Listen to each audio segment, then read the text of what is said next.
제가 이번에 말씀드리고자 하는 거는 반창조론에 대한 비판적 고찰이라는 건데, 이 우리가 믿는 창조론에 대해서 반창조론적인 입장의 그 이론들이 몇 가지가 있죠. 그것들을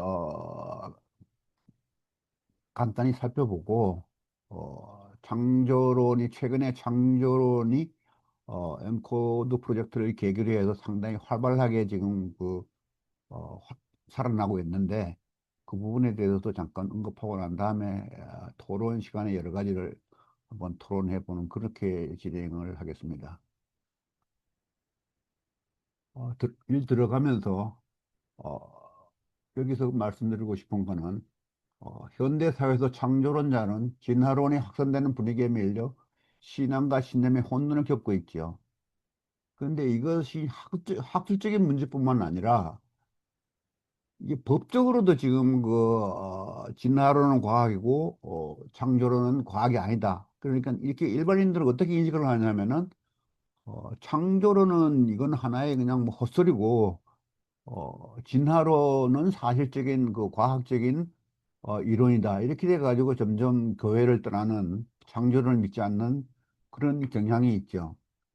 그래서 그 부분이, 우리는 그래서 이제 창조론자는 그런 뭐 창조론에 대한 이론만 알아야 되는 게 아니고, 어, 비, 진화론이 어떻게 해서 그런 위치를 차지하게 되었는가 하는 것도 좀 알아야 이 비판적인 그 식을 가질 수 있고, 또 진화론이 과학이 아니라는 걸 알아야 결국에는 그거를 깰 수 있는 법적 조처에 나갈 수 있다고, 그런 결론에 도달하겠지요.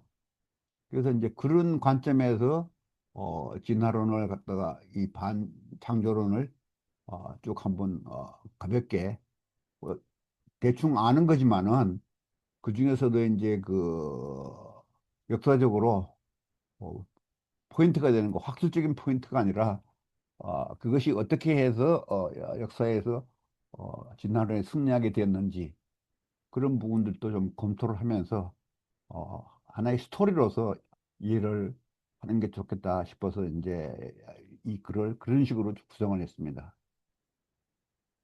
그런데 이제 미국에서 진화론하고 창조론이 부딪히게 되는 그 가장 큰 동기는, 사실상 창조과학이 이제 미국에서 어, 진화론을 굉장히 반대를 하는 운동을 벌이고, 각 주에서 창조론을 가르치자, 이렇게 강존반을 가르치자, 이러한 운동이 굉장히 심했죠. 저기 1920년대 진화론이 뭐 1859년에 이제 그 영국에서 생겼지만은, 이것이 이제 미국으로 건너와 가지고 미국에서는 사실상 굉장히 근본적인 주의자들이 많았죠.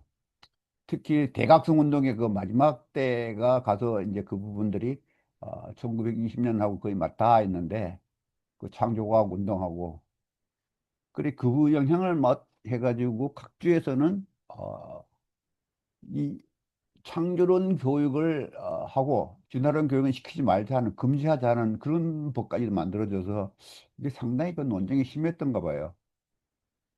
그래서 그 특징, 그 고비를 이룬 것이 뭐냐 하면은, 이 마이클 루스가 미국 아칸스 법원에 이제 그 증인으로 나와가지고 과학을 정의한 게 있습니다. 그 1981년부터 시작해서 1981년에 이제 결판이 났는, 판결이 났는 마이클 루스의 과학적 정의를 제가 그 밑에다 써놨습니다. 그 과학의 기준이, 이걸 간단히 요약하면은 자연 발생으로 원인이 설명되어야 한다.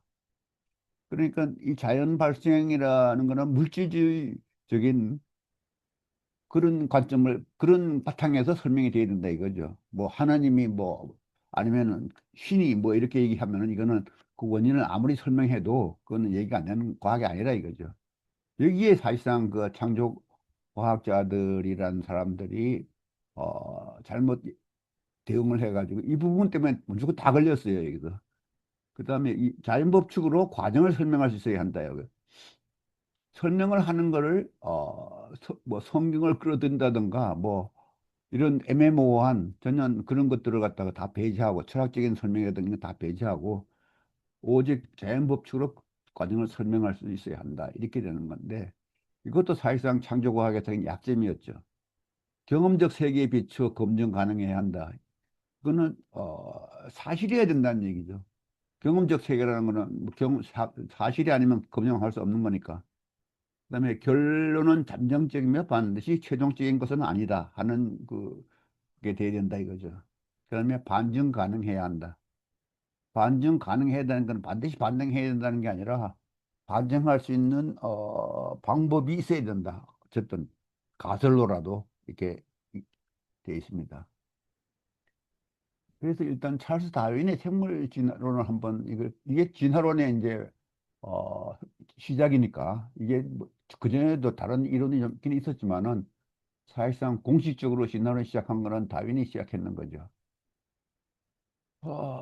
다윈이 그 진화론을 착안한 거는 뭐 종의 기원을 읽어보면 나오는 거지만은 대체로 이제 그 생물이 이제 그 변종이 생기잖아요. 뭐 가령 예를 들어서 개를 갖다가 좀 이쁘게 만들려고 하면은 또 그거 갖다가 새로 교배를 시켜가지고 작게 만들거나 크게 만들거나 뭐 이렇게 하는 방법. 이것들을 보면서 착안한 것이 뭐냐면은 이 긴 세월 동안 자연에서 그런 것이 반복되면은 새로운 종이 나타나지 않느냐. 이런 결국에는 그겁니다. 예. 쭉 읽어보면 되게 그렇게 이제 결론을 유도하는 형태지. 뭐 단순해요. 그러니까 이걸 갖다가 추론 과대라고 이제 얘기를 하는데 추론을 하는데 너무 과대하게 해버리니까 그것이 계속 이어져 가면 좋은데 그런 상황이 안 일어나는데 그거는 그러면 계속 추론으로 남아 있는 거죠. 그럼 그 추론이라는 거는 추론이 이제 과학이 아닌데 이 부분도 법원에서 그 판결했는 내용들을 보면은 그거는 과학적인 추론이다 이런 식으로 얘기를 합니다. 그래서 과학이다 이렇게 얘기를 해요. 그래서 그 당시 이제 그 뭐 5년간 비글로 탐사했는 거는 뭐 다 아는 사실이고. 근데 이제 미국에서 다윈의 절친한 친구가 아사 그레이라는 사람이 있었습니다. 이 사람이 이제 영국하고 미국에 있으니까 서로 편지를 주고받으면서 많이 논의를 했는 걸로 나오는데 이 책을 내기 전에도 생물의 변이, 생존 경쟁, 자연 선택, 종의 분화 등에서 서로 의견을 주고받고 얘기를 합니다. 그러면은 상당히 깊이 이제 초기부터 깊이 관여했는 이게 아사 그레이가 나중에 가서 문제는 뭐냐면은 이 아사 그레이가 미국에서 다윈을 내 얘기를 요 뒤에 나오는데 먼저 얘기를 하면은 이 사람 때문에 유신진화론이 생긴 겁니다. 유신진화론은 아사 그레이가 미국에서 다윈의 이론하고 창조론하고 충돌하지 않는다. 이런 말 때문에 이렇게 인식을 하면서 그 얘기를 했기 때문에 미국에서 유신진화론이 생겨난 겁니다. 그런데 문제는 이제 어, 자연 선택에 의해서 그러니까 이 자연에서 변이가 무한히 일어날 수 있다. 이게 추론을 과대한 거죠. 변이는 자연에서 어느 정도 일어나죠. 종래에서 뭐 키가 크고 작고 뭐 이렇게 못생기고 잘생기고 그런 것들이 일어나는 거는 이거는 하나의 종래의 변인데 이거를 갖다가 자연 선택에 의해서 무한히 변이 시간이 가면은 뭐든지 변이가 일어나서 다른 종으로 갈 수 있다. 이런 식으로 이제 진화론이 구성되다 보니까 이 부분이 이제 사람들이 그렇지 그렇게도 할 수 있다 이런 식으로 가요. 유신진단을 또 보면은 그럴 수도 있지 이렇게 얘기를 해요. 모든 건 그 사람 그런 게 틀렸다는 게 아니고 그럴 수도 있는 것 아니냐. 그러면 훨씬 더 하나님을 믿는데 좀 편하죠 마음이. 하나님이 그런 식으로 했으면 나는 좀 여유가 생기는 거죠. 근데 여기서 이제 뭐냐면 AI가 진화론이 굉장히 우호적이고 진화론을 갖다가 이제 그걸 하는 경향이 있는 걸 다들 아실 겁니다. 그래서 제가 진화론을 놓고 가지고 AI를 토론을 하면서 이제 반론도 많이 제기하는데 그러면 이제 가장 여기 한 가지를 예를 들면은 다윈의 종교원의 마지막 결론 구절이 있어요. 요 부분인데, 요 영어로 되어 있는 부분인데, 뭐냐면은, 어, 이 창조자에 의해서 처음에는 몇 개, 예? A few forms or into one, 여기죠. Into a few forms or into one. 몇 개 또는 한 개의 형태만 창조했다 이런 겁니다. 이게 창조자가.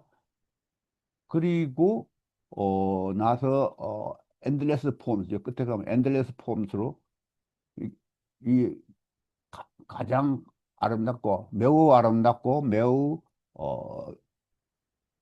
어, 원더풀 이상한 기적적인 그런 형태로 어, 단순한 형태에서 진화가 일어났다.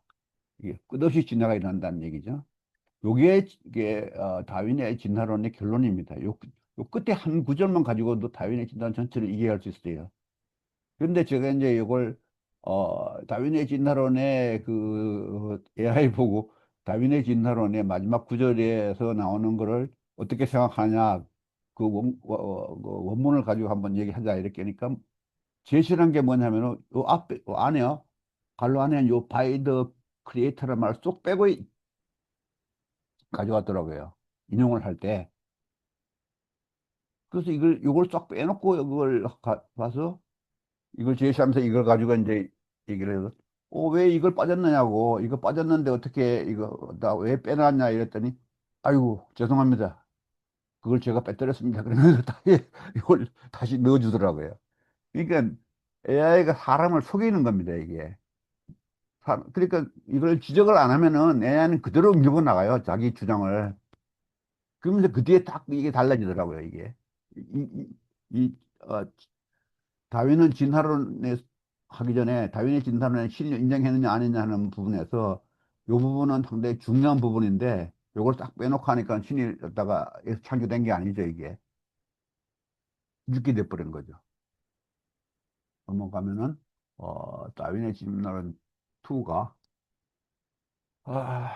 그래서 이제 그 옥스포드 논쟁에서, 이것도 사람들 상당히 잘못 이해를 하고 있는 겁니다.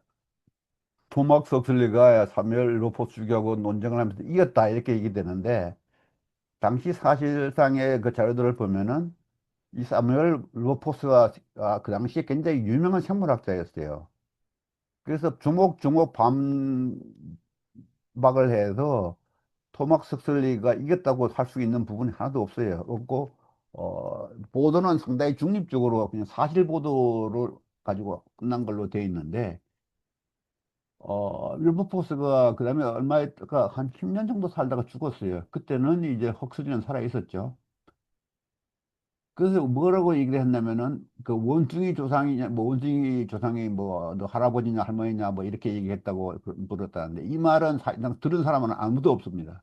이게 헉슬리가 자기 자신이 이제 그 얘기를 했다고 얘기를 해가지고 그걸 근거로 그게 말이 되니까 그 말을 가지고 이걸 갖다 자기가 글을 써서 발표를 하니까 이 헉슬리가 윌버포스는 이게 좀 뭐 사람을 되게 무시하는 사람처럼 보이고 거기에서 과학을 무시하는 사람, 과학을 모르는 사람으로 이제 이렇게 돼 있는데 사실은 그 반대입니다, 이게. 이게 진화론자들은 자기들의 주장을 세우기 위해 가지고 이렇게 없는 사실도 만들고 또 조작도 하는 거예요. AI가 그 얘기 안 해요. AI도 있는 사실도 은폐를 하잖아요. 거짓말을 합니다. 이 사실상 진화론의 그 이론들을 보면은 거의 가설이죠. 가설이고 그런데 그걸 갖다가 자기들은 갖다가 우기는 거죠. 우깁니다. 무조건 우기는 거죠.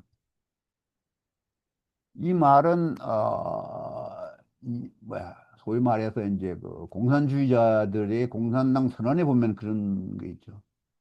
승리를 위해서는 혁명을 위해서는 무슨 수단과 방법을 써도 정당화된다. 이런 식의 이제 이 진화론자들이 보통 보면은 무신론이라는 유물론자들이잖아요. 그래서 상당히 종교하고는 거리가 멀고 그 유물론하고는 가깝고 이런 식이 돼 있어가지고 성향이 많이 굉장히 비슷해요. 그런데 이제 그런 부분이 또 있고 다윈이 이제 이게 하나 중요한 비밀이 하나 있는데 다윈이 스스로 자기 자신의 세계관을 밝힌 편지가 하나 있습니다. 이거는 비밀 편지인데 이 편지가 굉장히 비싸게 팔렸어요. 아마 굉장히 비싸게 이 경매에 나오면은 하여튼 굉장히 비싸게 팔립니다. 이게 얼마 전에도 이게 한번 거래됐는데 굉장히 비싸게 팔린 걸로 보도가 됐어요. 그 조건이 뭐냐면 다윈이 이 편지를 이 사람이 여기 프란시스 맥도모트라는 사람이 편지를 질문한 게 뭐냐면은 당신을 신을 믿습니까? 이렇게 이제 편지를 하니까 그 다윈이 내가 비밀 유지를 조건으로 얘기를 한다. 그러면서 이제 썼는 보낸 말이 I am sorry 이렇게 나죠. I am sorry to have to inform you that I do not believe in the Bible as a divine revelation. 그리고 and therefore not in Jesus Christ as the Son of God. 이 말은 성경도 믿지 않고 성경은 신의 계시를 믿지도 않고 그다음에 그리스도를 하나님의 아들이라고 믿지 않는다. 이렇게 얘기를 하는 거예요. 다윈은 신학을 했지 않습니까? 신학도 했는데 이런 식으로 이 말은 어, 뭐 기독교하고는 맞지가 않죠, 도대체. 그러니까 이 다윈이 아사 그레이가 이 얘기한 말이 안 되는 얘기죠. 이 말을 비밀리에 해가지고 이게 죽은 다음에 공개를 했어요. 죽은 다음에 한참 지난 다음에 그 편지 받은 사람의 그 후손들이 그 편지를 경매에 붙여가지고 알려지게 된 건데 실상이 이렇습니다. 다윈의 진화론의 실상이. 그리고 그 다음에 가서 유신진화로 넘어가면은 그 아사 그레이가 1876년에 다윈이아나라는 책을 출간을 했는데 이 책이 뭐냐면은 다윈의 진화론을 왜곡해서 쓴 에세이와 편지들을 다 이제 여기다 집어넣어 가지고 다윈이아나라는 축을 쳤어요. 이것이 사실상 다윈의 이론하고 창조론을 충돌해야 된다는 말이 여기 다 들어있는 거고 유신진화론을 전파한 경전이 된 거죠. 유신진화론의 경전입니다. 이 사람이 이제 아사그레이인데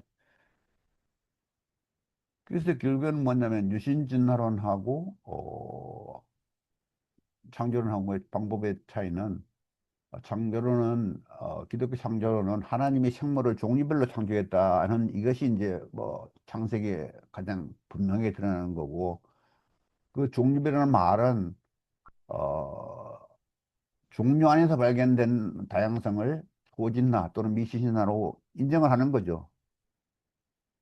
그러나 그걸 넘어가는 종과 종을 넘어가는 진화는 인정하지 않. 그건 대진화라고 그러지 않습니까? 대진화는 인정하지 않는 거죠. 여기서 이제 차이가 가장 큰 차이가 나는 거고 또 그 사람들이 윤리당원자들 하는 얘기는 하나님이 생물을 진화의 방법으로 창조했다 이렇게 이제 믿는 거죠. 그또 뭐라 그러면은 그렇게 창조했을 수도 있지 않냐? 그렇게 아니라는 말은 성경에 없지 않냐? 이렇게 이제 얘기를 하더라고요. 그 소진화 증거는 뭐 이거 다 인정하는 거고, 대진화 주장은 추론 확대에 불과하다 이거죠. 그러니까 추론 확대가 되면은 추론 확대를 하면은 뭐냐면 진화가 무한히 일어날 수 있다 이런 얘기죠.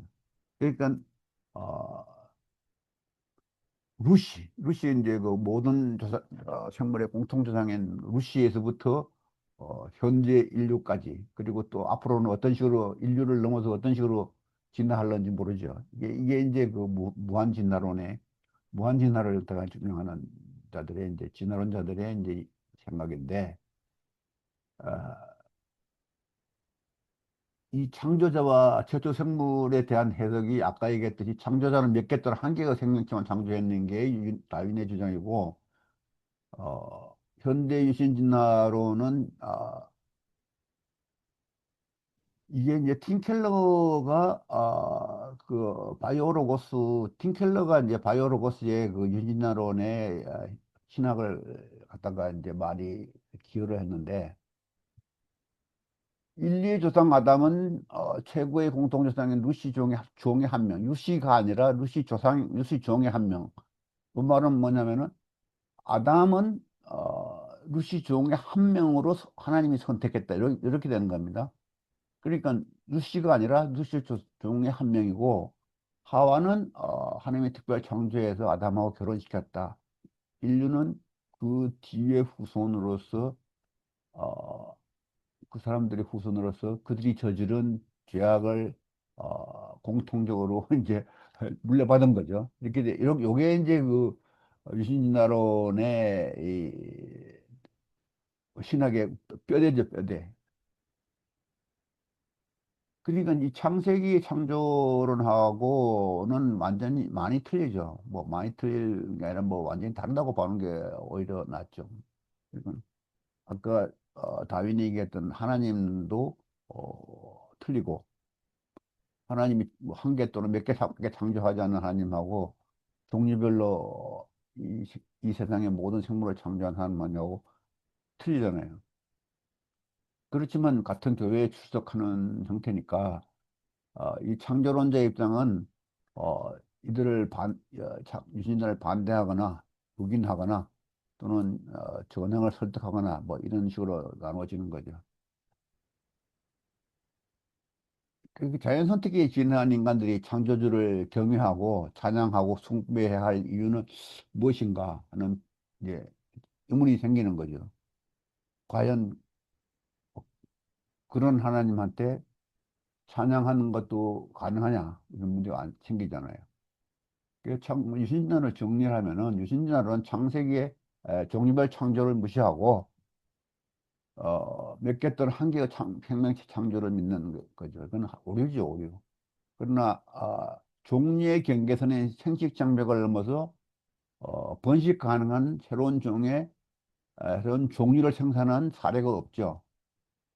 어, 있기 때문에 이게 이제 이 생식 장벽이라는 것이 제가 발견했는 것은 과학과 신의 그걸 전쟁이라는 걸 쓸 때에 생물학을 공부를 하면서 캠벨 생물학인가 거기 뭐 한번 잠깐 보고 다른 데서는 보지는 못했어요. 그 생기창백에 대한 걸 더 알라 그래도 더 찾을 수가 없더라고요. 다른 책에는 안 나와요, 이게. 일반 생물학 책에는 이 말을 잘 안 쓰더라고요. 그러니까 이 진화론이 생물학을 지배하다 보니까 이런 말을 갖다가 이게 안 쓴다는 얘기죠, 결국. 그래서 그 결론은 창세기와 종의 기원을 왜곡 해석하지 말 않고서는 기독교 창조론과 유신진화론 사이에 동질성은 발견할 수 없다. 이렇게 이제 그래서 창조론자는 유신자 비판하지 않을 수 없는데 문제는 교회의 사람들 출석을 하니까 뭐 직접 사람을 갖다가 뭐 갖다가 대놓고 직접 비판하는 거는 좀 상가하고 그 사람들도 다시 또 뭐 전향할 수 있는 기회가 있으니까 그걸 막을 필요는 없다 이런 거죠. 그러면 그 뒤에 이제 생겨난 것이 다윈은 종의 기원만에서부터 설명을 했고 그 뒤에 생명의 기원은 설명한 거는 이제 그 오파린이죠. 그 오파린이 이제 그 화학 진화론을 쓴 지구 생명의 기원. 이게 본래 생명의 기원이라는 게 앞에 지구란 말이 붙어 있습니다. 근데 지구 생명체 발생을 갖다가 이걸 변증법적 비약이다, 변증법적 도약이다 이렇게 이제 얘기를 해요. 그래서 그 변증법적 이한 자연 발생인데 이걸 5단계로 나눕니다. 1단계는 한원성 대기 가설. 그 한원 대기 당시 원시 대기는 한원성이었다 이렇게 얘기하는 거고, 그다음에 2단계 화학 반응은 여기서 이제 무기물이 이제 유기물로 이 태양 번개 화산 활동 등의 에너지를 통해서 변했다 이런 얘기고, 이것이 바다에 축적되어 가지고 원시 수프를 형성했다. 이게 요 미세한 액적 구조인 요게 이제 원시 수프에서 물방울 같은 이제 코아세르베이트 요건 이제 하나의 물방울 같은 겁니다. 액적이라는 게. 이것이 이제 막이 이제 그 중요한 역할을 하는데 막이 칸에 막아지면은 밖에 하고 안 하고 이제 달라지죠. 그러면 안에서는 별도의 생명체로 진화했다. 이런 얘기죠. 밖에서는 아니면 안에서는 특별하게 그런 형태가 진행되는 것이 이제 세포로 진행됐다. 이런 거죠. 그 4단계 가서는 원식 대사 기능을 가진 화학 반응이 일어나서 이제 원식 대사 기능이 어, 저절로 생겨나는 거죠. 이게 원시적 대사 기능이 자기 조직, 이 자기 조직화를 한다는 것 자체가 물질이 스스로 자기 조직을 할 수 있냐? 어떤 목적을 가진 형태로 대사 기능이라는 것도 이게 하나의 목적 안에 있어. 생명의 기능인데 이런 목적을 가진 기능이 물질이 스스로 자기 조직을 할 수 있느냐? 이것도 하나의 큰 쟁점이죠. 근데 진화론자들은 그렇게 할 수 있다 그러는 거죠. 그 창조론자는 그냥 불가능하다 그러고. 그래서 이것이 이제 그 자기를 유지할 수 있는 또 기능을 갖다가 성장하는 거하고 같이 해서 이제 또 생겨났다. 이게 자연 발생이죠. 저절로 생겨났다 이거 저절로. 그러니까 모든 게 저절로 생겨날야만이 뭐 결과물은 있는데 그 과정은 저절로 생겨났다. 저절로 생겨난 것이 자연적인 설명인 거죠. 그다음에 5단계에서는 세포로 전환된 것이 이제 그 단백질과 유전 물질이 만들어져서 최초의 생명체인 단세포가 발생하고 그것이 이제 또 번식을 통해서 그건 이때는 뭐 번식이라는 게 분할이지 이분법 나누어져 가지고 번식하는데 그 나누어진 것도 뭐 칼로 쪼개듯이 나누는 게 아니라 DNA가 요즘에 알게 됐지만은 DNA가 이제 그 반을 자기하고 똑같은 걸 생산해 가지고 번식하는 거잖아요. 근데 이 오프닝 시대는 그런 DNA를 몰랐습니다. 그게 그 얘기를 독일의 그쪽에 또 뭐야 어, 왓슨하고 크릭이 그걸 했는 그 이론이 어, 바른한테 제대로 전달이 안 된 상태에서 이제 있었어요. 생명의 기원을 시간적으로는 전달될 시간이 충분히 있었는데 이것이 어떻게 됐는지 오파린의 그 책에 보면은 그냥 유전물질이라고 돼 있지 DNA에 대한 거는 얘기가 안 됩니다. 안 돼 있어요. 그러니까 그걸 잘 몰랐다는 얘기죠. 그리고 이제 마지막으로 중요한 거는 6단계에 가면은 이후 그 생명체는 다윈의 진화 법칙을 따른다. 이렇게 딱 모설바가 나왔습니다. 자기는 여기까지 5단계까지를 설명한 거고 그 뒤에 거는 전부 다 다윈의 진화 법칙을 따라서 진화했다. 이렇게 이제 얘기를 해요. 이것이 이제 오파린의 진화론의 대강이고 그러면 이걸 갖다가 뭐가 이제 오파린의 그 비판하려면은 오파린의 유전물질 개념은 DNA 구조가 밝혀지기 전의 개념이다. 밝혀지기는 이쪽에서 밝혀졌는데 이미 아마 그 DNA 구조가 사다리형이라는 거는 나타나 있는데 오파리는 그걸 제대로 몰랐어요. 어, 그, 그걸 전혀 그런 식으로 했는 말이 없어요. 몰랐다는 얘기죠. 그래서 이제 오파린의 그 책을 읽어보면은 거기에서 엥겔스의 에, 자연의 권증법이라는 책이 있습니다. 저기 마르크스하고 마르크스가 먼저 죽었죠.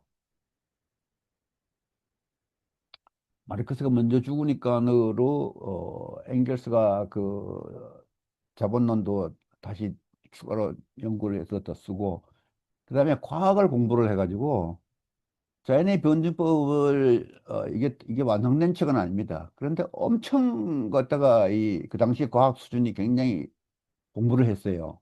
이 자연의 변증법이 어, 미완성 유구니까로 독일에서 발행된 건이 안 됐고 나중에 레닌이 이제 소련에서 혁명에 성공한 뒤에 소련에서 처음으로 발간됐습니다. 이게 미완성 유구인데 그래가지고 이게 그게 이 오파린이 엥겔스의 자연의 변증법에 나오는 얘기를 합니다. 그러면은 그는 그 유물사관 아까 얘기했던 변증법도 도약이라든가 이런 부분을 갖다가 전부 다 그 엥겔스한테서 말을 빌려온 겁니다. 그리고 엥겔스의 그걸 따라가지고 했다는 말도 해요. 그래서 그 책에서.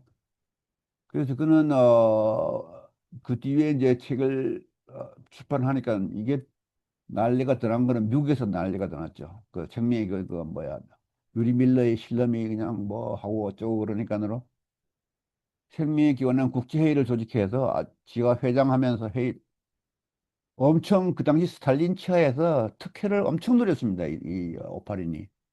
소련에서 아마 특혜를 가장 많이 누린 사람이 오파린일 거예요. 그래가지고 뭐 그 당시는 이 해외에 나가기 힘든 상태에서 스탈린의 특혜를 받아서 해외에 나가서 뭐 생명의 기원에 관한 국제회의를 주재하고 일본도 두 번이나 다녀가고 그랬는데 예, 참 뭐 특혜를 엄청 누렸죠. 그때 유물론자들에게 생명이 유물론적인 그 변주법적 비약에 의해 생겨났다 이러니까 너 얼마나 주관 책입니까? 그래서 무지하게 특혜를 받았어요. 아주 공산주의 영웅으로 특혜를 받은 거죠. 그리고 그래서 이제 자기가 인공생명체를 만들 수 있다 이렇게 주장을 했습니다. 그거 가서 국제에 가서 인공생명체를 만들 수 있다. 아, 곧 생명 만들 수 있다 이렇게 얘기를 합니다. 그러나 뭐 그렇게 떠들다가 결국에는 1980년에 죽어버리니까 그걸로 끝난 거죠. 뭐 사기극이 돼버린 거죠. 이 생명의 기원 전체가. 그래서 그 지구 생명의 기원에서 다음에 그 현대에 그것이 어떻게 변했냐면은 오퍼린의 화학 진화론이 이렇게 쭉 나옵니다. 이렇게 쭉 단계가 나오면은 그다음에 RNA 월드 가설 뭐 DNA 월드 가설도 있지만 그거는 뭐 RNA 월드 가설에 눌려가지고 힘을 못 쓰고 RNA 월드 가설하고 열수구 기원설이라는 게 있는데 이 부분은 뭐 얘기하려면 엄청 길고 복잡하니까 길니까 생략하고 여기 대충 써놨으니까 이거는 굳이 많이 알아야 될 필요도 사실상 없습니다. 왜냐하면 뭐 진화론이 이제 와서는 크게 뭐 중요한 부분이 아닌 게 생물학적으로 다 반증이 돼가는 상태니까. 그래서 지구 생명의 기원에서 또 특이한 한 가지가 이제 나온 게 외계 발생론이라는 게 있죠.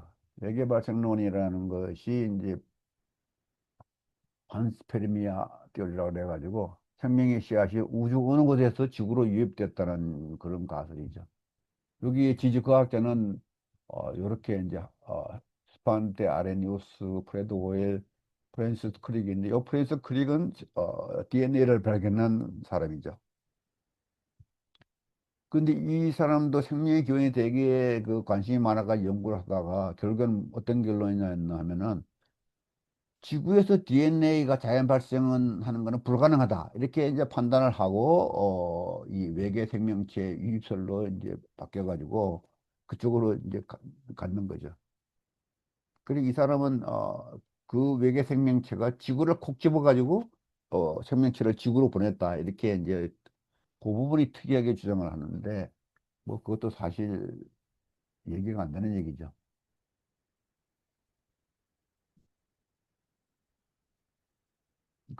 지구 생명의 기원에 대해서 외계 발생론에 접근하기 위해 과학이 이제 접근하기 하는 방법으로는 지금 현재 우주에다가 로켓을 쌓아 올리니까 거기에 갔을 때 항상 그 샘플을 갖다가 이제 채집해 가지고 지구에 와서 분석을 하면서 거기 쪽에 생명의 흔적이 있느냐 없느냐 이걸 많이 이제 연구를 하죠. 그 최근에 이제 나는 게 어, 2019년에 일본 탐사선 하야부사는 1호, 2호가 있는데 2호가 최근에 하야부사 2호가 소행성 류구에서 가져온 시료를 분석해 보니까 DNA, RNA 연기 5종이 모두 발견됐다 이거죠. 그 연기 자체가 구조적으로 발견된 게 아니라 완성된 게 아니라 거기에 필요한 단백질 모두 발견됐다 이거죠. 그래서 생명체가 우주 전역에 존재할 가능성이 있다 이런 식으로 이제 신문마다 났었죠 이게. 그런데 이제 우리가 이걸 갖다가 비판적으로 봐야 될 것은 생명의 기원을 지구 밖으로 옮겨 나왔을 뿐이지 이거는 지구 생명의 기원 문제 자체는 여전히 과학적 미결이다. 그게 어디서 생겼든 간에 자관 지구에는 생명체가 살고 있는 것은 사실이고 그것이 기원이 어디에 있냐 하는 건 여전히 미궁이죠. 그 현대 진화론을 비판을 하면은 현대 진화론 중에서 돌연변이하고 자연선택 부분이 이제 문제가 되는데 돌연변이는 대부분 해로운 방향으로만 발현됩니다. 이게 돌연변이가 뭐 축적돼서 진화되었다, 진화가 일어났다 이런 얘기인데 이거는 돌연변이는 해롭거나 어, 불구를 만드는 방향으로 작용을 하지 좋은 방향으로 작용하는 경우는 없다고 봐야죠. 근데 진화론자들은 있을 수도 있다 이런 식으로 나갑니다. 뭐 하여튼 어쨌든 있을 수도 있다 이런 얘기. 그리고 자연은 목적을 가지고 선택하지 않는 거죠. 이 자연이 목적을 가지고 선택하는 자연 선택이라는 말을 보면은 자연이 선택을 한다는 걸로 이해가 되는데 자연은 선택을 하지 않죠. 그냥 그 상황에서 작용만 자기 스스로 그냥 어, 작용만 할 뿐이죠. 작용.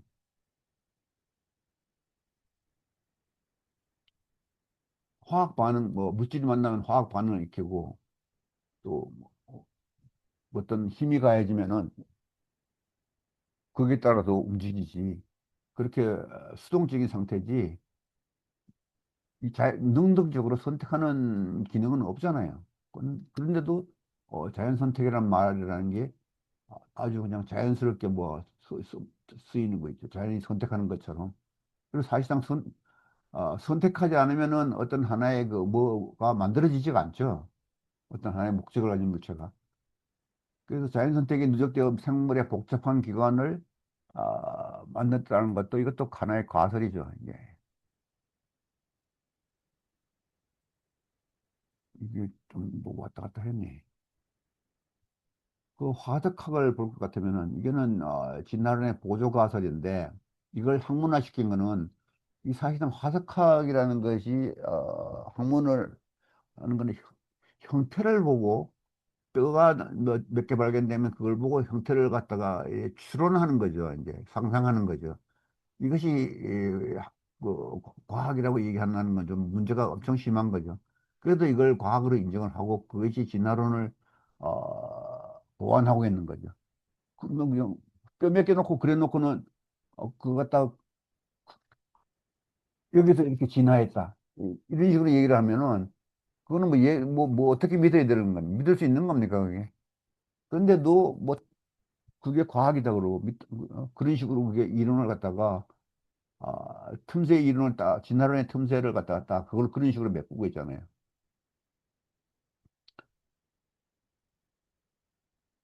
그 화석 기록의 불연속성이 바로 그런 건데 변의 역사 기록이 실제 화석 기록은 어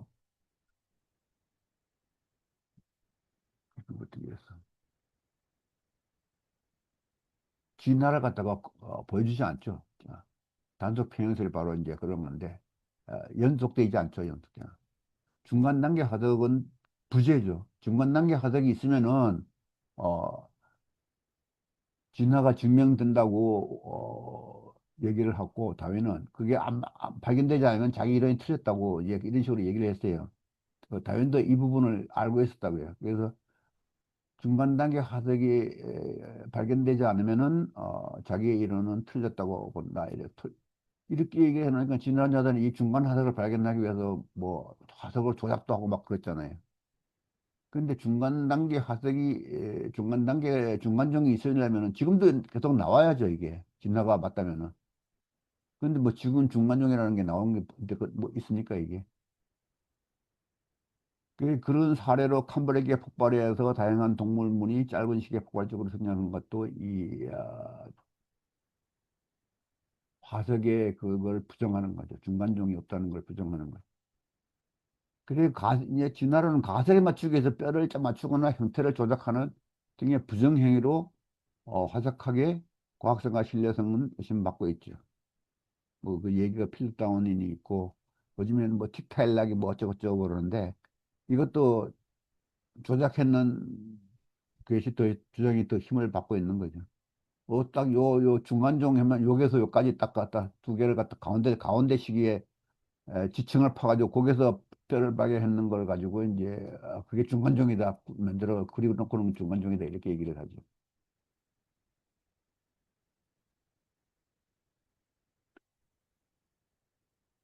실험과 관찰의 한계가 분명히 이제 진화론을 부정하고 있는데 아무리 그 초파리와 박테리아를 개대 실험을 해도 다른 종으로 가지를 않거든요. 다른 종으로 가지는 않고 뭐 날개가 뭐 좀 찌그러지거나 뭐 이런 식으로 뭐 조금 생명 그 그 그 종류 안에서 조금 달라질 뿐이지 그 완전히 새로운 종이 나오지는 않죠. 그래서 이게 또 이제 대진나로 현대진나로에서 대표적인 게 이제 생물 개통도인데 여기 보이는 생물 개통도인데 이것이 그동안에 몇 번 수정됐어요 사실상. 이것이 진화 가설들을 종합적으로 짜 맞추는 대진화 상상도죠. 상상 그림이 상상 그림. 그렇죠. 이게 상상 그림이죠. 이것이 맞다 그러면 진화론에 맞는 건데 이것들이 전부 다 상상적으로 그려진 그림이라는 거죠. 그러니까 여기서 나오는 제일 밑에는 루카가 이제 그 여기서부터 시작해서 이렇게 다 이렇게 쭉 변해 나가죠. 변해 나갔다. 이렇게 된 거죠. 진화해 나갔다. 그래서 이제 그 3번에 보면 따라서 대진하는 생명의 기원부터 입증되지 아니한 추론 학대의 가설에 지나지 않는다고 보는 것이 타당하다. 이렇게 저는 결론을 짓습니다. 대진하려는 인공 생명체 또는 새로운 종의 자연 발생이 관찰되어야 입증 것이라고 말씀을 할 수 있는 거죠. 그러면 이제 진화론자들의 이제 그 오파린이 그렇게 뭐 인공생명 만들겠다고 만들 수 있다고 주장하고 죽었는데 그러면 그 뒤에 그 오파린을 추종하는 사람들이 인공생명체를 만들려고 엄청 노력을 했습니다. 그게 대표적인 것이 누구냐면 크레이그 벤터. 크레이그 벤터는 프랜시스 콜린스하고 미국의 인간 개념 프로젝트를 주도했던 사람이에요. 그러니까 뭐라지 이인자라고 보면 됩니다. 이 사람은 원래 2003년까지 이제 그 프로젝트가 되는 걸 2000년에 끝내버렸어요. 이 사람은 어, 게놈 해독 기술이 아주 독보적인 으로 이제 그 개발하는 게 있어요. 게놈 해독 기술이 굉장히 그 빠르게 진행할 수 있는 기술을 갖다가 이 사람이 혼자 가지고 있어서 이 사람이 참여함으로써 이게 인간 개론 프로젝트가 조기에 완성될 수 있었고, 그런데 이제 그 결과가 발표가 난 다음에 프란시스 콜린스는 유신 진단론 쪽으로 나갔지만은, 크레이그 벤터는 인공 생명체 제조 쪽에다가 목표를 두고, 프란시스 콜린스하고 헤어졌습니다. 그래서 이제 음, 크레이그 벤터 연구소를 만들어서 시작을 했는데, 이 결과가 뭐 다 이제 뭐 얘기를 갖다가 하려면 길고 이 사람은 프랜시스 콜린스가 정크 DNA라고 그러는 거를 이 사람은 위유전자라고 해요. 슈도 지인이라고 이렇게 이제 조금 다르게 해석을 했죠. 물론 내용도 조금 다른데 이 두 가지가 서로 갈라진 거죠. 그래서 이제 인공생명체를 만드는 과정은 뭐 굳이 여기다가 다 하려면은 시간이 엄청 걸리니까 여기 써놨으니까 보시는 분들은 보고 혹시 지금 한 분들 있으면은 뭐 저한테 연락을 하면은 제가 또 설명을 해드릴게요. 이래서 결과는 뭐가 됐냐? DNA를 인공적으로 다 만들었어요. 이게 원핵세포에 된 거예요. 진핵세포가 아니고 원핵세포. 요즘은 진핵세포도 연구한다는데 만들었는데 결국에는 뭐냐? 그 껍질도 만들고 물질적으로 다 만들 수 있잖아요. 지금 현재 모든 그 기술이. 껍질도 만들고 DNA도 만들고 했는데 이 두 개를 합치면 생명이 안 나타나요. 그러나 이 DNA를 이 살아있는 세포의 알맹이를 빼내고 거기다 집어넣으면은 살아나요. 생명이 그 살아난다고요. 이런 식으로 했는 것이 결과물의 전체입니다. 그 결과물이죠. 그러니까 뭐냐면은 그러면 그거는 이식한 거지 새로운 생명체를 만들었다고 볼 수 있는 건 아니잖아요. 그러니까 이식은 가능하다 이렇게 되는 거예요. 그거는 뭐 의학적인 기술이지 뭐 진화론적으로 생명체가 인공 생명체가 만들어진 건 아니다 이렇게 되는데 문제는 이 사람들이 인공 생명체의 탄생 이렇게 이제 이걸 요 제목이 이렇게 가려졌는데 인공 생명체 탄생 이렇게 얘기를 이제 번역을 했어요. 그런데 이게 그런 얘기가 아니고 요 밑에 보면 원제는 어, life at the speed of light 이렇게 나 life at the speed of light를 이게 빛의 속도로 어, 만들어진 뭐 생명이 진화한다 이런 뜻인데 이거는 인공생명체의 탄생이라고 이런 식으로 얘기를 해놓으니까 사람들도 모르는 사람들은 아 인공생명이 탄생했다 이렇게 얘기를 하고 있는 거예요. 그런 식으로 이해하는 사람이 많더라고요. 그러니까 이게 깜빡하면 뭐 잘못하면 속는 거죠 이제. 그래서 지금 현재는 진핵세포를 합성 연구하는 그 프로젝트도 지금 진행되고 있고 또 사람의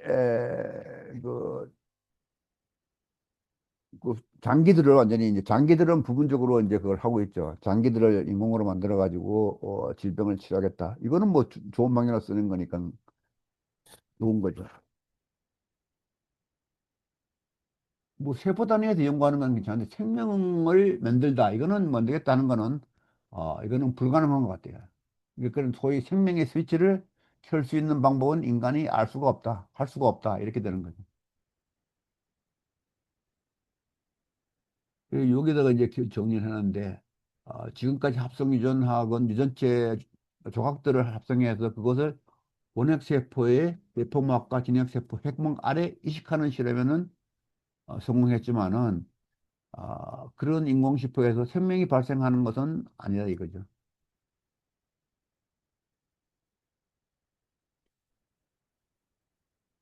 어, 뭐 이것도 지금 뭐 요즘에 그 인공생명체 합성 실험을 연구를 한다 이런 얘기인데 이건 뭐 특별히 중요한 건 아니니까 그런 상황을 알고 있으면 되는 거죠. 그 문제는 이제 대진화는 과학일까 하는 문제인데 대진화는 소진화와 달리 아까 얘기했듯이 추론 확대에 의해서 만들어진 가설이다 이런 거죠. 그래서 이 부분이 이제 이제 쟁점이 되는 거죠. 대진화가 일어나냐 안 일어나냐 하는 것이 이게 쟁점이 되는 부분인데 진화론 과학자들은 최초 생명체의 물질적 구조는 DNA 수준까지 다 만들 수 있어요. 그러나 그 생명의 스위치는 만들 수 없는 거죠. 이것이 바로 이거 생명의 스위치는 신이 만들어진 비밀이 만들어 놓은 비밀이다 이렇게 할 수 있는 거죠. 그 프랜시스 콜린스도 뭐냐면 DNA는 신이 만든 생명의 설계도라는 개념은 가졌는데 결국에는 그 스위치는 만들지 못하니까로 유신 진화론으로 갖는 거죠. 그러니까 종간을 뛰어넘은 대진화는 정식장벽에 가로막혀 불가능하고 처음부터 생명체를 만든다는 거는 이거는 생명의 스위치를 켤 수가 없는 거고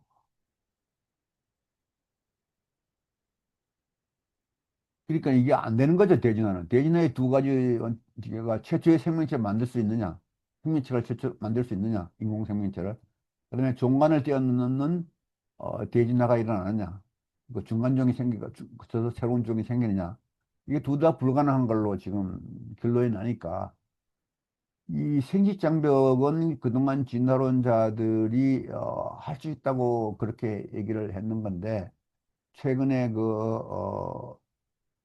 엔코더 프로젝트에서 인트론하고 고화유전자가 발견되면서 그것도 아니다 이렇게 이제 쪽으로 결론이 나가는 중이죠. 그런데 진화론자들은 거기에 대해서 엄청 저항을 하는 모양이더라고요. 뭐, 진화론이 그걸 그 발전하는 과정에서 새로 발견된 거지, 그게, 부정하는 건 아니다. 이런 식으로 얘기를 하고 있는데, 여기에서, 이 문제는 옛날부터 이제 그 진화론자들이 굉장히 그 고심했던 부분인데, 이 종간을 뛰어넘는 신람의 최초의 생명체가 원형세포가 진형세포로 바뀌는 과정에 대한 것이 굉장히 미국에 빠져 있다가 린 마골리스라는 여자가 이제 그 논문을 썼어요. 그러니까 그것이 뭐냐면은 진형세포의 기원 이렇게 얘기를 하는. 여기서 이제 이게 진화론이 확 그냥 갔다가 힘을 얻어서 생명의 기원은 모르지만은 종간에 그 대진환이 일어난다 하는 주장을 많이 하게 된 거죠.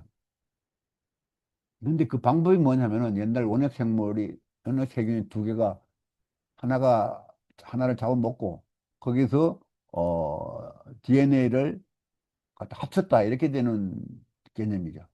그래서 미토콘드리아와 엽록체가 그렇게 이 공생을 통해서 결합되는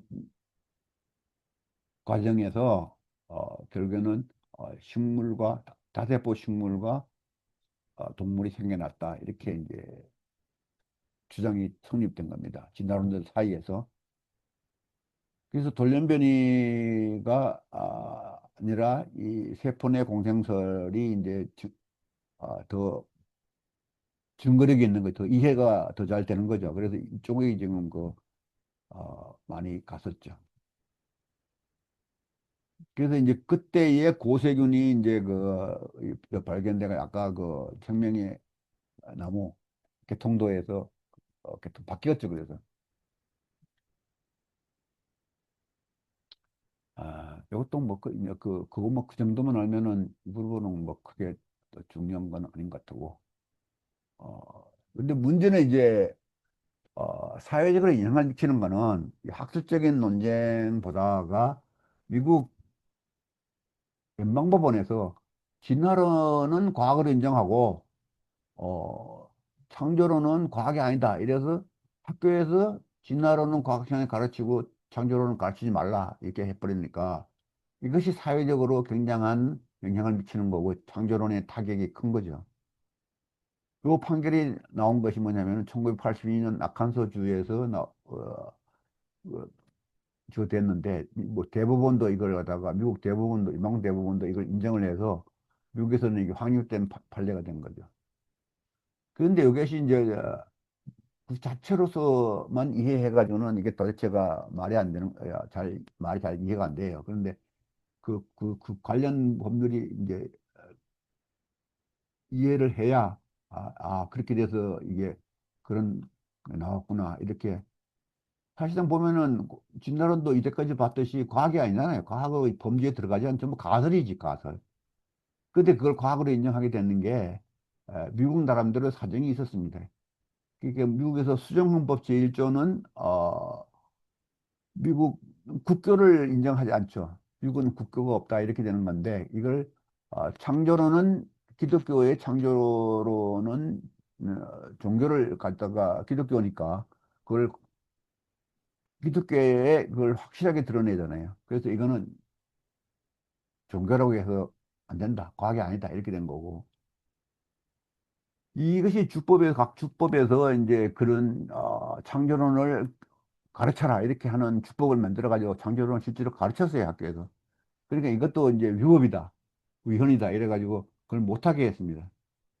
근데 그 못하게 되는 과정이 좀 정치적인 면이 강하게 작용했는데 2차 대전 후에 냉전 시대에 우주 탐사 경쟁에서 소련한테 뒤졌어요 미국이.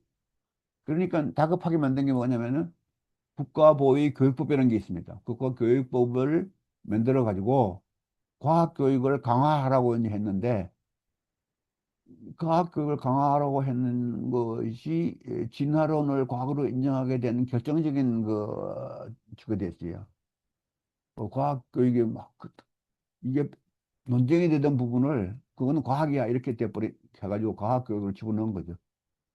명분은 뭐냐면은 진화론을 과학이 아니라 그러면은 그런 미래의 연구가 없어진다. 이렇게 얘기를 했는데, 결국은 그것 때문에 미국이 과학 교육을 엄청 열심히 해가지고 우주 경쟁에서 이긴 건지 하여튼 그렇게 결과는 그렇게 나왔어요. 이 진화론은 과학이고 창조론은 과학이 아니다는 판결이 과연 그러면 타당하냐? 아까 봤던 과학의 요건에 진화론도 해당되지 않잖아요. 그건 뭐 우리가 지금 쭉 훑어보면서 그것이 진화론의 요건을 과학의 요건을 갖추지 못했다는 거는 충분히 이해할 수 있는 거고. 그런데도 진화론을 걷다가 그렇게 한 것은 결국은 오심이라는 얘기죠. 잘못 판단됐다는 얘기 되는 건데, 짧게 얘기하면은. 그러면 그 결과가 그렇게 나오게 된 거는, 소송 당사자인 창조론 진영의 전략적 실패였다고 보는 거죠. 왜냐면은 진화론을 과학적으로 하면서 인정하니까 창조론도 인정해달라. 이렇게 얘기를 한 거예요. 주 내용이 보면은 진화론을 가르치니까 창조론도 가르쳐라. 이런 식으로 얘기를 전부 다 주장을 했거든요. 그게. 그리고 그 진화론 과학교육 동등법, 동등교육법이라는 게서 이제 그 만들어가지고 그런 식으로 주장을 하니까 그러면 진화론도 창조론도 개별적으로 심사를 하니까 창조론은 과학이 아니고 이 사람들이 증거를 대라 그러니까 성경 갖다 대놓고 성경 구조를 갖다 들이밀으니까 그거는 과학이 아니다 이렇게 된 거죠. 아까 얘기했듯이 자연의 법칙에서 설명을 해야 되는데 그거 전혀 거기에 대한 해당이 안 되니까 그거는 뭐 두말할 것 없이 그냥 탈락돼 버린 거고. 그러니까 요 창조론의 증거를 성경에서 인용한 것하고 과학교육 수업의 동등 시간의 배정을 주장한 것이 이제 결정적인 이 전략적 실패죠. 그러니까 전략적 실패를 해가지고 지금 현재 모든 것이 진화론은 과학편 가르쳐지고 있고 창조론은 안 가르쳐지다 보니까 뭐 교회가 기독교가 쇠퇴하게 된 가장 큰 사회적으로 가장 큰 원인이라고 볼 수도 있는 거죠. 젊은 애들이 배우지 않는 걸 믿을 수는 없는 거 아닙니까? 그래서 이 부분이 창조를 믿는 기독교에서는 그것이 진화론을 과학이라고 인정한 거는 오심이다. 그러니까 재심해달라. 이렇게 요구할 수 있는 근거는 지금 충분한 거죠. 왜냐하면은 앵코트 프로젝트에서 과학적 증거들이 나오니까 그걸 가지고 재심을 청구할 수 있는 길이 있다고 보는데 그게 그렇게 만만한 건 아니죠. 그러나 기독교가 앞으로 그걸 뭐랄까 부흥하려면은 그거를 반드시 해야 될 것 같아요. 법적으로 그 딱 가로막고 있으니까 이게 그게 막혀가지고 기독교가 어, 숨통을 뭐 잡히고 있는 거죠. 그래서 이제 이걸 전체적으로 이제 나가면서 검토를 해보면은 다윈의 진화론에서 소진화는 인위적으로 또는 자연에서 발현 가능하다. 이거는 뭐 사실 인정이고, 그러나 대진화는 추론 확대에 의존했을 뿐 어떤 방법으로도 발견되지 않았다. 이거는 실질적으로 하나도 증거가 없죠. 조작된 증거 외에는 없는 거죠. 그 유신진화론은 지금 현재의 이것도 저것도 아닙니다.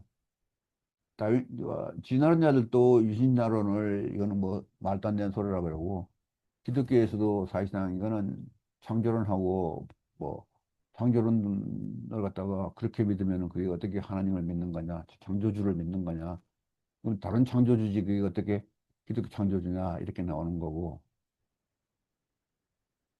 그래서 파리에는 화학 진원에서 지구 생명체가 창조자의 개입 없이 물질의 화학 작용에 의해서 생각 생겨났다고 믿고 주장하고 심지어는 그의 생전에 인공생명 만들어 내겠다고 했던 것 냈는데 그것도 다 이제 허풍으로 끝났으니까 이것도 하나의 진화론의 큰 반격의 자료가 되는 거죠.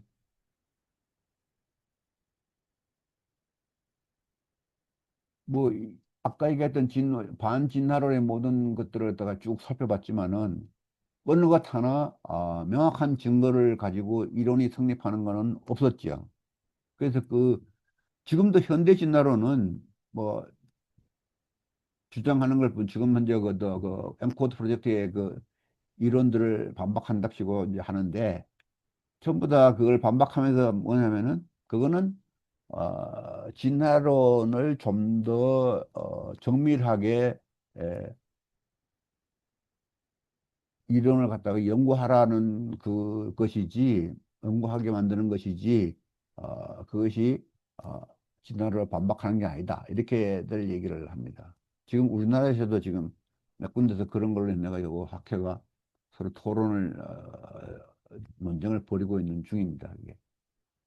아까 얘기했던 고아유전자의 그걸 갖다가 제게 가장 강력하게 정한 사람이, 어, 이재균가 거기에 이제 그 사람이 카이스트 석좌 교수라고 그러던데 저도 얘기만 들었는데 아직 만나지는 못했어요.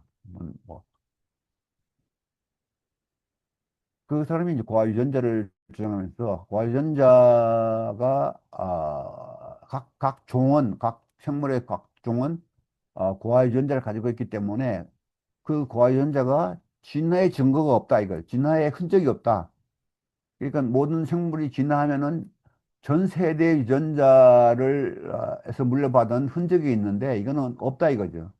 원래 생명 계통들을 만들 때도 어, 그 DNA 의 유연성 어떤 연관성이 있느냐 하는 걸 가지고 이제 그걸 분류를 했는데 다 그게 무너지는 거죠.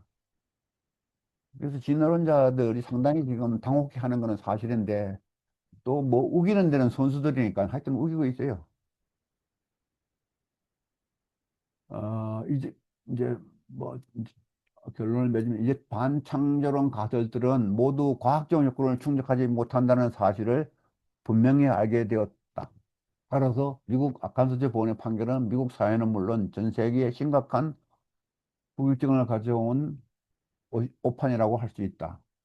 비과학적 반창조론적 주장이 더 이상 확산될 경우 학생들의 비판적 사고와 과학적 탐구 능력에 제한될 수 있으며 이는 장기적으로 국가의 역량뿐만 아니라 사회적으로도 합리적 의사결정을 방해하는 요인이 될 수 있다. 따라서 방창조론에 대한 반대 운동은 학문적 성실성을 지키는 동시에 미래 세대를 위한 교육적 의무와 사회적 건전성을 확보하는 데 필수적인 작업이다. 반창조론을 비판적으로 성찰하고 반대하는 일은 단순한 특정한 사상을 부정하는 것이 아니라 과학적 탐구와 신앙적 성찰이 균형 있게 공존할 수 있는 길을 모색하는 학문적, 사회적 실천이다. 특히 엔코더 프로젝트의 보고서를 업데이트하는 논문들이 계속 나오면서 반진화론 증거들이 충분히 확보되었으므로 이것들을 정리하여 미국 법원에 재심을 청구해서 오심을 바로 잡아야만 한다고 제안한다. 이로써 제 강의는 마치기로 하겠습니다.